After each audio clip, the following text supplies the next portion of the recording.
In this episode, we continue asset management by following an asset through the practical stages of its life inside an organization.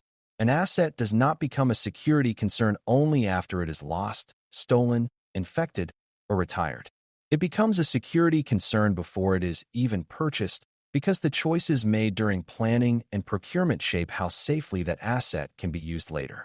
A laptop, server, cloud service, mobile device, application, storage platform, or data repository needs a clear purpose, a clear owner, a secure configuration, a way to be tracked, and a clean ending when it is no longer needed. This is why the asset lifecycle includes planning, procurement, assignment, accounting, tracking, disposal, and decommissioning. Each stage gives the organization a chance to reduce risk. Each stage also creates risk when it is skipped, rushed, undocumented, or treated as someone else's problem. Before we continue, a quick note. This audio course is part of our companion study series. The first book is a detailed study guide that explains the exam and helps you prepare for it with confidence. The second is a Kindle-only ebook with 1,000 flashcards you can use on your mobile device or Kindle for quick review. You can find both at Cyber.Me in the Bare Metal Study Guide series. Planning is the stage where the organization decides what it needs and why it needs it. This may sound like a business decision, but it has direct security impact. If a team wants new laptops, a new application, a new cloud service, or a new storage location, security questions should appear early. What data will the asset handle? Who will use it? Will it connect to internal systems? Does it need encryption? Does it support logging? Can access be controlled by role? Does the vendor provide updates? Can the asset be monitored? What happens when it reaches the end of its life? These questions are easier to answer before money is spent and work patterns are built around the asset. When planning ignores security, teams may later discover that a purchase tool cannot meet policy, cannot produce audit evidence, or cannot be safely integrated. Procurement is the process of acquiring the asset, and it is another important control point. Procurement is not only about price, availability, and delivery time. It is also about making sure the organization buys or subscribes to assets that can be supported, secured, and governed. For hardware, procurement may consider trusted suppliers, warranty support, security features, device management compatibility, repair options, and expected lifespan. For software and services, procurement may review licensing, vendor reputation, support commitments, data handling, authentication options, logging, vulnerability management, and contract terms. A cheap tool can become expensive if it creates unmanaged risk. A powerful service can become dangerous if nobody reviews where it stores data or how users are authenticated. Good procurement connects business need with security requirements, so the organization does not accidentally purchase a future blind spot. Procurement also helps control shadow information technology, IT, which happens when teams acquire tools, services, or devices outside approved channels. People often do this because they need to solve a problem quickly. They may sign up for a file-sharing service, buy a small software subscription, or connect a device without realizing the security implications. The problem is that those assets may not appear in inventory, may not follow access rules, may not be monitored, and may store sensitive data in unknown locations. A clear procurement process gives people a safer path. It should not be so slow or confusing that people avoid it, but it should include enough review to identify risk before the asset enters use. This is especially important for cloud services because a team can create a new environment in minutes, long before security, privacy, legal, or records management teams know it exists.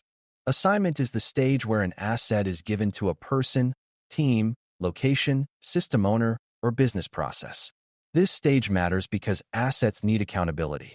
If a laptop is assigned to an employee, the organization should know who has it, when it was issued, what condition it was in, and what security controls were enabled.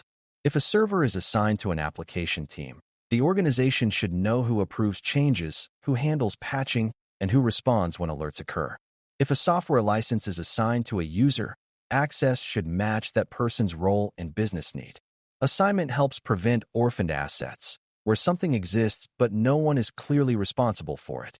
Orphaned assets are risky because patches may be missed, alerts may be ignored, access may remain too broad, and nobody may feel responsible for final disposal.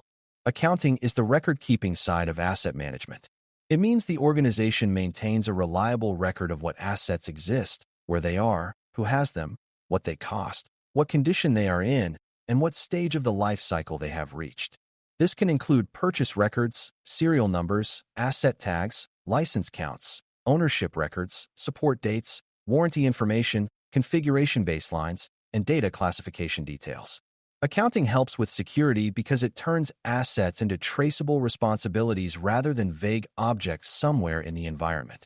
If a device is lost, the organization can identify what it was, who had it, whether it was encrypted, and what data may have been present. If a software vendor announces a serious vulnerability, the organization can identify where that software is installed. Good accounting gives security teams facts when quick decisions are needed. Tracking keeps asset information current as the asset moves or changes. An asset may start with one user, then move to another. A laptop may be repaired, re-imaged, reassigned, or reported missing. A server may change network zones, host a new application, or be moved to a different environment. A cloud resource may be created for a project and forgotten after the project ends. Tracking means the inventory reflects these changes instead of freezing at the moment of purchase. This is where many organizations struggle. The asset record may be accurate on day one and wrong 6 months later. Strong tracking can use check-in procedures, device management tools, network discovery, cloud inventory tools, physical audits, change management, and user return processes. The point is simple. Assets keep moving, and the security record needs to move with them. Tracking also supports incident response. When an alert appears on a device, responders need to know what the asset is, who uses it, where it is located, what data it may access, and whether it is critical. If the inventory is current, responders can act faster. They can contact the right owner, isolate the right device, preserve the right evidence, and understand business impact. If tracking is weak, responders may waste time trying to identify a host name, locate a laptop, or determine whether a server is still in production. This delay can matter during malware outbreaks, stolen device investigations, insider misuse cases, and data exposure events. Tracking also helps when assets are lost. A missing encrypted laptop with no sensitive local data is a different risk than an unencrypted laptop containing confidential files. Accurate tracking helps the organization understand the real situation instead of guessing. Lost and unmanaged assets are security risks because they sit outside normal control. A lost phone may still have email, files, authentication apps, or cache sessions. A misplaced laptop may contain local documents, browser data, or saved access tokens.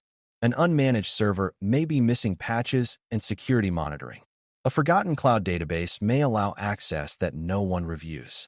Even assets that are not stolen can create risk if no one knows they exist. Attackers often look for weak edges of the environment, and unmanaged assets can become exactly that. The organization may believe its patch coverage is strong, but forgotten devices may remain vulnerable. It may believe sensitive data is stored only in approved systems, while old exports sit on an abandoned file share. Tracking and regular reconciliation reduce this risk by finding gaps between what should exist and what actually exists. Disposal is the process of getting rid of an asset or the data on it in a safe and approved way. Disposal can apply to paper records, storage drives, mobile devices, laptops, removable media, servers, backups, and cloud storage. The right disposal method depends on the sensitivity of the data and whether the asset will be reused, returned, recycled, sold, donated, or destroyed. A device that stored confidential information needs more careful handling than a broken keyboard. Digital disposal may involve secure wiping, cryptographic erasure, media sanitization, or physical destruction. Paper disposal may involve shredding or secure destruction. The risk is that data can remain after casual deletion or ordinary formatting.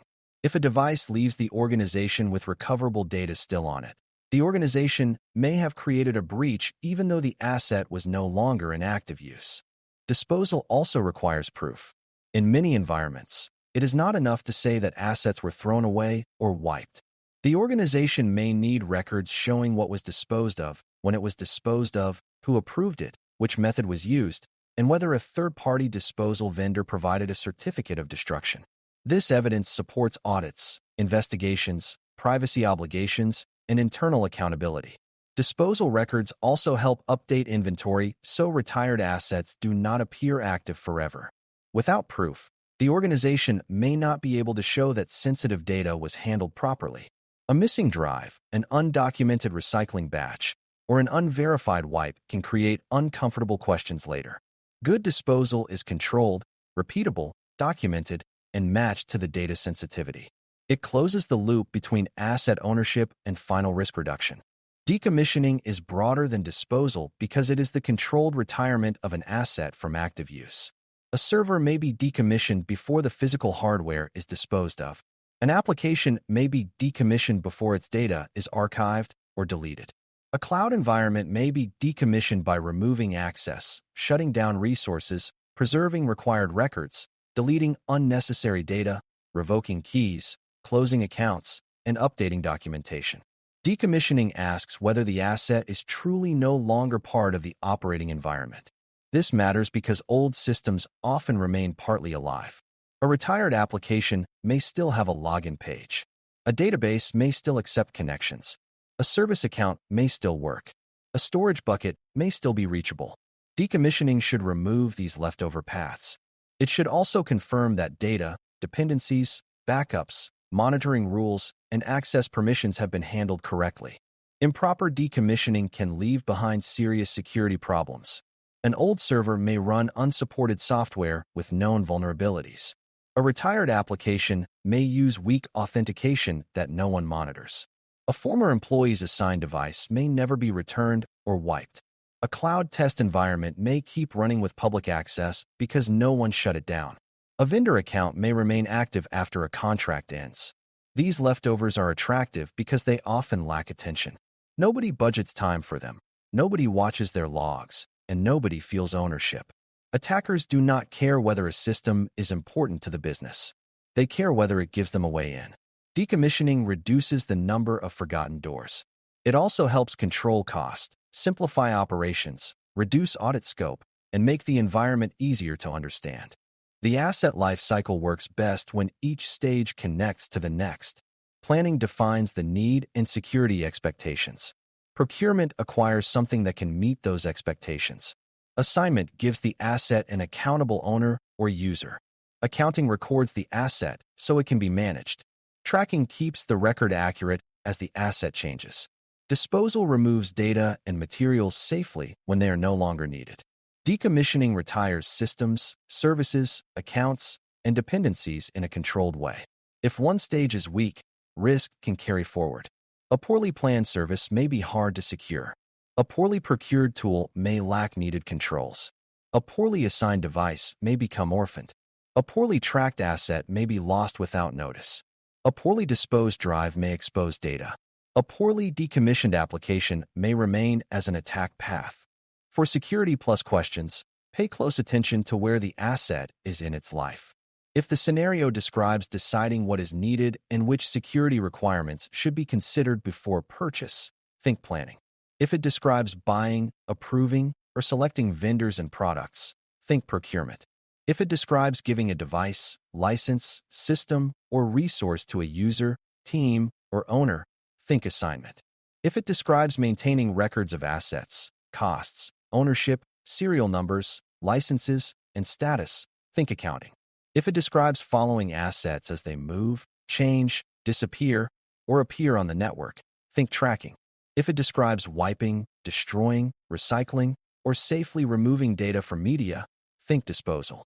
If it describes retiring an application, server, cloud service, account, or environment from active use, think decommissioning. The scenario usually tells you the stage if you slow down and identify the action. The larger lesson is that assets become risky when their life cycle is unmanaged. A device that was never planned securely may not support the controls the organization needs. A service bought outside procurement may store data in the wrong place. An assigned laptop that is not tracked may disappear without notice. A software license with no owner may remain active after a person leaves. A retired server that is not decommissioned may keep exposing old vulnerabilities. A drive that is not disposed of properly may carry sensitive data outside the organization. Strong asset life cycle management prevents these quiet failures. It gives the organization control from the first request to the final retirement. Security operations depends on that control because every unmanaged asset is a place where assumptions can fail, and every properly managed asset is one more part of the environment that can be protected with confidence. Thanks for listening. For more audio courses, daily newsletters, and more, please visit baremetalcyber.com.